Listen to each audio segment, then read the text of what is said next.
Bismillahirrahmanirrahim. Assalamualaikum warahmatullahi wabarakatuh. Innal hamdalillah nahmaduhu wa nasta'inuhu wa nastaghfiruh wa na'udzu billahi min shururi anfusina wa min sayyiati a'malina. Man yahdihillahu fala mudhillalah wa man yudlil fala hadiyalah. Wa ashhadu an la ilaha illallah wahdahu la syarikalah wa ashhadu anna Muhammadan abduhu wa rasuluhu amma ba'du. Sahabat kreatif rahimani wa rahimakumullah, kita tahu bahwasanya agama Islam adalah agama yang mengatur semua sisi kehidupan, dari mulai perkara yang kecil hingga perkara yang besar. Dan di antara perkara yang diatur dalam agama Islam adalah masalah adab, masalah etika. Sangat banyak hadis-hadis yang menerangkan tentang pentingnya masalah adab ini, dan ini menunjukkan bahwasannya agama Islam mementingkan, memperhatikan masalah adab. Karena demikian pentingnya masalah adab, sehingga seorang suami berkewajiban untuk mengajarkan keluarganya tentang adab dan ilmu agama. Sebagaimana yang Allah firmankan dalam surat At-Tahrim pada ayat yang ke-6, Allah Subhanahu wa taala berfirman, "Ya ayyuhalladzina amanu qu anfusakum wa ahlikum nar." Wahai orang-orang yang beriman, peliharalah diri kalian dan keluarga kalian dari api neraka. Bagaimana cara untuk menyelamatkan keluarga kita dari api neraka? Kata Ali bin Abi Thalib radhiyallahu taala anhu, beliau mengatakan ketika menafsirkan ayat yang mulia ini, "Addibuhum wa 'allimuhum," yaitu ajarkan adab kepada mereka dan ajarkanlah ilmu agama kepada mereka. Adab, etika dalam pandangan Islam bukanlah perkara yang sederhana, bahkan menjadi salah satu inti dari ajaran Islam. Karena demikian pentingnya masalah adab ini, para ulama-ulama terdahulu telah membuat kitab yang membahas tentang masalah adab. Di antaranya adalah Al-Imam Al-Baihaqi rahimahullahu ta'ala menyusun kitab Al-Adabun Nawawi. Ibnu Muflih Al-Hambali rahimahullahu ta'ala menyusun kitab Al-Adabus Syar'iyyah. Imam Bukhari rahimahullahu ta'ala menyusun kitab Al-Adabul Mufrad. Imam Bukhari juga memuat lebih dari 250 hadis tentang adab dalam kitab sahihnya. Ibnu Hibban rahimahullahu ta'ala memuat lebih dari 670 hadis tentang adab dalam kitab sahihnya. Abu Dawud rahimahullahu ta'ala memuat sekitar 500 hadis tentang adab dalam kitab sunannya. Dan Syekh Fuad Abdul Aziz Asy-Syalhub rahimahullahu ta'ala menyusun kitab khusus yang beliau berjudul Kitabul Adab. Ini menunjukkan bahwasanya adab merupakan perkara yang penting, merupakan perkara yang diperhatikan di dalam agama Islam. Adab Islam memiliki keistimewaan yang mencakup kebaikan dunia dan akhirat. Di antaranya akan kita sampaikan beberapa contoh keistimewaan adab Islam yang mencakup kebaikan dunia maupun akhirat. Yang pertama, keistimewaan makan dan minum dengan tangan kanan. Diwajibkan bagi setiap muslim untuk makan dan minum dengan tangan kanannya.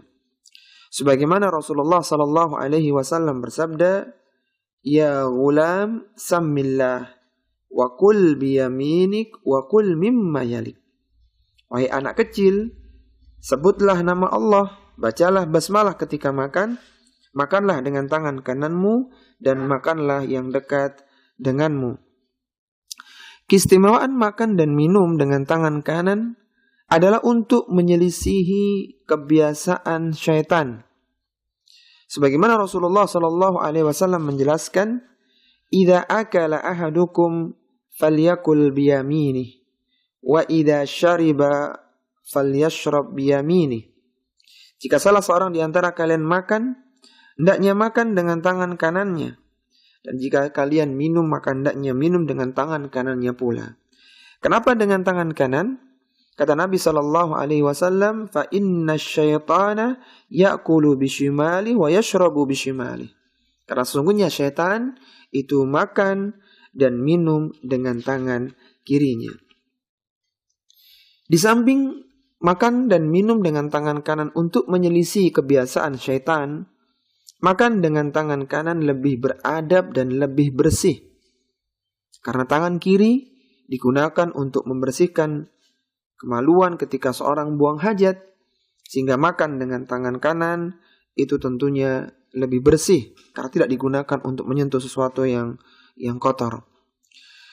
Bahkan ketika seorang itu mampu makan dengan tangan kanan, tapi dia tidak melakukannya, maka ini ada unsur kesombongan yang ada pada hatinya. Sebagaimana disebutkan oleh Salamah bin Al-Aqwa radhiyallahu ta'ala anhu, ia mengatakan, anna rajulan akala inda Rasulillah sallallahu alaihi wasallam bishimali. Ada seorang laki-laki yang makan dengan tangan kirinya di samping Nabi sallallahu alaihi wasallam. Faqala qul biyaminik.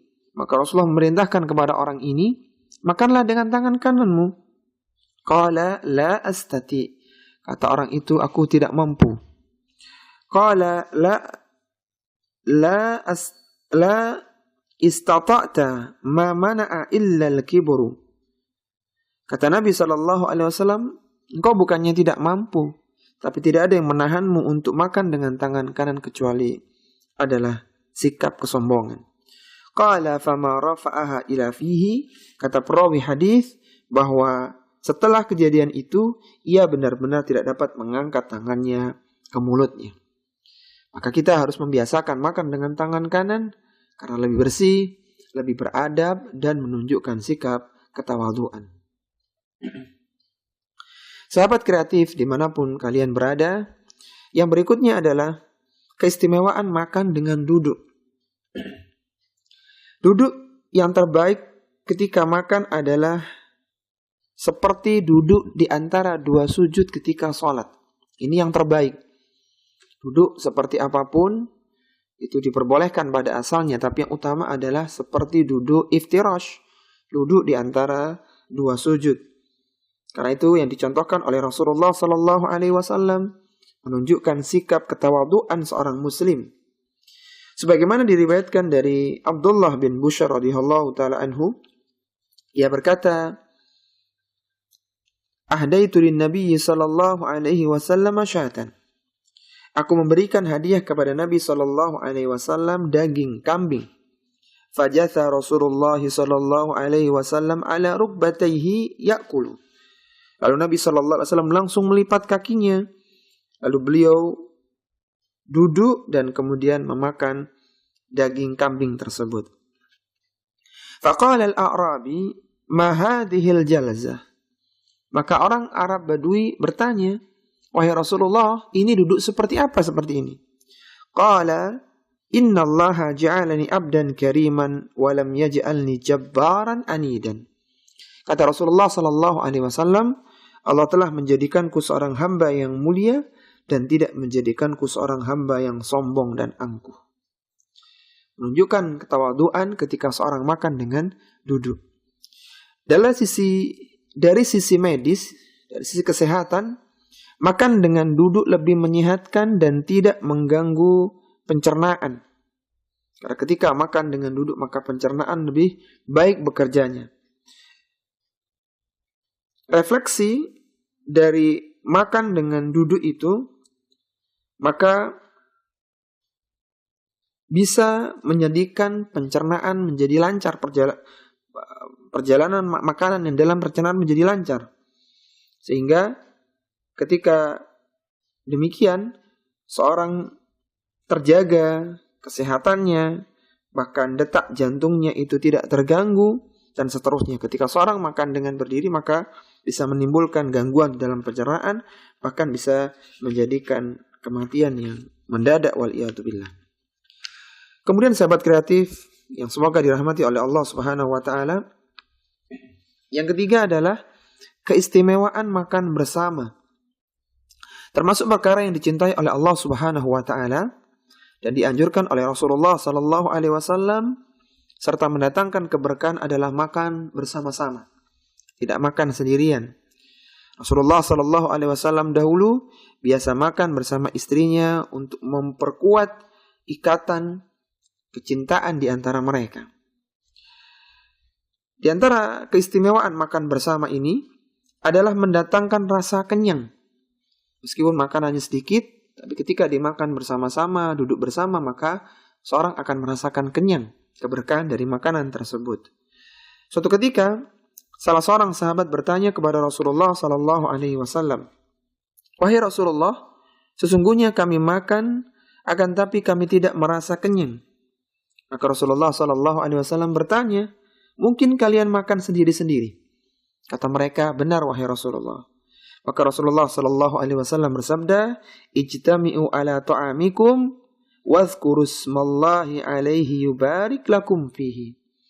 Maka berkumpullah kalian ketika makan, makanlah bersama dalam satu tempat, satu ruangan. Sebutlah nama Allah ketika makan itu, sehingga Allah Subhanahu wa taala akan berikan keberkahan kepada makanan yang kalian makan. Yang keempat, sahabat kreatif rahimani wa rahimakumullah, keistimewaan berdoa setelah makan. Berdoa setelah makan merupakan salah satu bentuk syukur kepada Allah Subhanahu wa taala. Dan ketika seorang muslim berdoa setelah dia mendapatkan nikmat makanan, maka dosa-dosanya yang telah lalu akan diampuni oleh Allah Subhanahu wa taala. Sebagaimana Rasulullah sallallahu alaihi wasallam menjelaskan dalam hadisnya, "Man akala ta'aman," barang siapa yang telah selesai makan. Faqala, kemudian dia membaca doa, "Alhamdulillahilladzi at'amani hadza wa razaqanihi min ghairi haulin minni wala quwwah." Kemudian dia membaca doa, "Segala puji bagi Allah yang telah memberiku makanan ini dan telah memberiku rizki tanpa adanya daya dan upaya." Ini doanya. Ketika setelah selesai makan, maka seorang baca "Alhamdulillahilladzi at'amani hadza wa razaqanihi min ghairi haulin minni wala quwwah." Apa keutamaannya seorang yang makan dengan kenyang, dengan nikmat, kemudian menutup akhir makannya dengan baca doa ini? Kata Nabi sallallahu alaihi wasallam, "Ghufira lahu ma taqaddama min dzambihi." Maka akan diampuni dosa-dosanya yang telah lalu. Lihatlah para sahabat kreatif yang dirahmati oleh Allah Subhanahu wa taala, seorang muslim diberikan kenikmatan makan, diberikan nikmat kenyang saat makan, dan diampuni dosanya setelah makan ketika dia membaca doa yang disyariatkan untuk dibaca setelah makan. Yang berikutnya, yang kelima, keistimewaan di balik larangan keluar dari masjid setelah dikumandangkannya adzan. Apabila seorang berada di dalam masjid, maka setelah dikumandangkan adzan dia tidak boleh keluar, kecuali ada udzur, misalnya dia sakit, atau dia ingin memperbarui wudu, atau hal-hal yang mendesak yang lainnya. Adapun ketika tidak ada kebutuhan, maka tidak boleh keluar dari masjid setelah terdengar adzan sebelum sholat ditunaikan. Sebagaimana diriwayatkan dari Abu Sya'tha radhiyallahu ta'ala anhu, ia berkata, "Kunna qu'udan fil masjidi ma'a Abi Hurairah." Kami pernah duduk di dalam sebuah masjid bersama Abu Hurairah radhiyallahu ta'ala anhu. Fa'adzana al-mu'adzinu faqama rajulun minal masjidi yamshi. Maka dikumandangkanlah adzan, lalu ada seorang laki-laki yang keluar dari masjid itu. Fa'adba'ahu Abu Hurairah basarahu hatta kharaja minal masjid. Maka pandangan Abu Hurairah melihat orang ini terus sampai dia keluar dari masjidnya. Faqala Abu Hurairah, maka Abu Hurairah berkata, "Amma hadza faqad asa Abul Qasim sallallahu alaihi wasallam." Orang ini dia telah durhaka kepada Abul Qasim, yaitu Rasulullah sallallahu alaihi wasallam. Apa hikmah di dalam larangan seorang keluar dari masjid setelah dikumandangkannya adzan sebelum sholat ditunaikan adalah agar jangan sampai seorang terjerumus di dalam sifat kemunafikan. Dia dianggap orang yang memiliki sifat nifak karena dia meninggalkan sholat sebelum sholat tersebut ditunaikan. Dikisahkan dari Abdurrahman bin Harmalah, ia menjelaskan bahwasanya suatu ketika datang seorang laki-laki kepada Sa'id bin Musayyib. Sa'id bin Musayyib adalah imam tabi'in. Ia berpamitan ingin berangkat haji atau umrah. Maka Sa'id bin Musayyib mengatakan, tetaplah di sini, jangan engkau berangkat dulu sebelum sholat ditunaikan. Karena dia sudah mendengar adzan, kemudian dia mau keluar masjid. Maka Sa'id bin Musayyib melarangnya. Karena Rasulullah sallallahu alaihi wasallam pernah bersabda, la yakhruju ba'da nida'i minal masjid illa munafik. Karena tidaklah ada orang yang keluar dari masjid setelah adzan kecuali dia adalah munafik, kata Rasulullah. Illa rajulun akhrajathu hajatun wa huwa yuridu raj'ah ilal masjid. Kecuali orang yang memiliki hajat tapi dia ada keinginan untuk kembali ke masjid. Seperti dia ingin wudu, dia ingin buang hajat sebentar, lalu dia kembali ke masjid, maka ini diperbolehkan. Orang tersebut berkata, sesungguhnya teman-temanku yang ada di Harrah sudah menunggu. Maka dia pun akhirnya keluar dan Sa'id bin Musayyib terus mengingatkannya sehingga dikabarkan bahwasanya orang ini terjatuh dari binatang tunggangannya sehingga pahanya patah. Ini akibat yang ia dapatkan ketika dia keluar dari masjid sebelum dilakukannya salat setelah adzan. Kemudian yang berikutnya adalah keistimewaan berjabat tangan. Ketika seorang muslim bertemu maka dianjurkan untuk berjabat tangan untuk menambah keakraban, menghilangkan kebencian. Dan berjabat tangan ketika bertemu merupakan kebiasaan para sahabat-sahabat Nabi radhiyallahu ta'ala anhum. Sebagaimana diriwayatkan dari Anas bin Malik radhiyallahu ta'ala anhu, ia berkata, "Kana ashabun Nabi sallallahu alaihi wasallam idza talaqa tasafaha." Sahabat-sahabat Nabi dahulu ketika mereka bertemu maka mereka berjabat tangan. Wa idza qadamu min safarin ta'anaqau. Ketika mereka datang dari safar maka mereka saling berpelukan. Apa keistimewaan berjabat tangan ketika bertemu? Keistimewaannya adalah dapat menggugurkan dosa di antara keduanya. Sebagaimana Rasulullah sallallahu alaihi wasallam bersabda, "Ma min muslimaini yaltaqiyani fayatasafahani illa ghufira lahuma qabla an yatafarraqa." Kata Nabi sallallahu alaihi wasallam, tidaklah ada dua orang muslim yang berjumpa lalu dia berjabat tangan kecuali dosa keduanya diampuni sebelum keduanya berpisah. Yang terakhir sahabat kreatif yang semoga dirahmati oleh Allah Subhanahu wa taala, keistimewaan membaca ayat kursi sebelum tidur. Seorang yang biasa membaca ayat kursi sebelum tidur, maka dia akan dijaga oleh Allah Subhanahu wa taala sehingga syaitan tidak bisa mengganggunya, tidak bisa mendekatinya sampai datangnya pagi hari. Hal ini sebagaimana disebutkan oleh Abu Hurairah radhiyallahu ta'ala anhu tentang syaitan yang mencuri harta zakat. Ia mengatakan kepada Abu Hurairah, "U'allimuka kalimatun yanfa'ukallahu biha." Kata syaitan itu, dia mengatakan kepada Abu Hurairah, "Aku akan mengajarkan kepadamu suatu kalimat yang bermanfaat bagimu di sisi Allah Subhanahu wa taala." Qultu ma huwa? Kata Abu Hurairah, apa kalimat itu? Qala, "Idza awaita ila firashika faqra ayatal kursi, Allahu la ilaha illa huwal hayyul qayyum hatta yakhtimal ayah." Kata syaitan itu kepada Abu Hurairah, ketika engkau mendatangi tempat tidurmu maka bacalah ayat kursi, Allahu la ilaha illa huwal hayyul qayyum sampai selesai. Apa keutamaannya? Fa innaka lan yazala 'alaika minallahi hafizun wa la yaqrabannaka syaitanun hatta yusbiha. Maka ketika engkau membaca ayat kursi itu, engkau akan senantiasa dijaga oleh Allah dan setan tidak bisa mendekatimu hingga pagi hari. Mungkin seorang yang bangunnya siang, bangunnya kesiangan, tidak bisa bangun subuh, di antara yang perlu diamalkan adalah membiasakan membaca ayat kursi sebelum tidur, sehingga dia dijaga oleh Allah Subhanahu wa taala dan setan tidak bisa mengganggunya ketika dia tidur. Ketika seorang bermimpi buruk, maka bisa jadi dia tidur tanpa membaca ayat kursi ini. Ini sahabat kreatif yang semoga dirahmati oleh Allah Subhanahu wa taala, keistimewaan adab Islam. Semoga dengan mengetahui ini kita semakin bersemangat untuk melakukan adab-adab Islam sehingga hidup kita semakin mulia baik di sisi Allah Subhanahu wa taala maupun di mata manusia.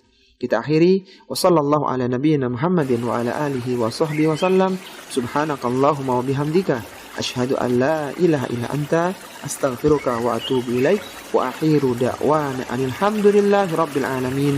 Wassalamualaikum warahmatullahi wabarakatuh.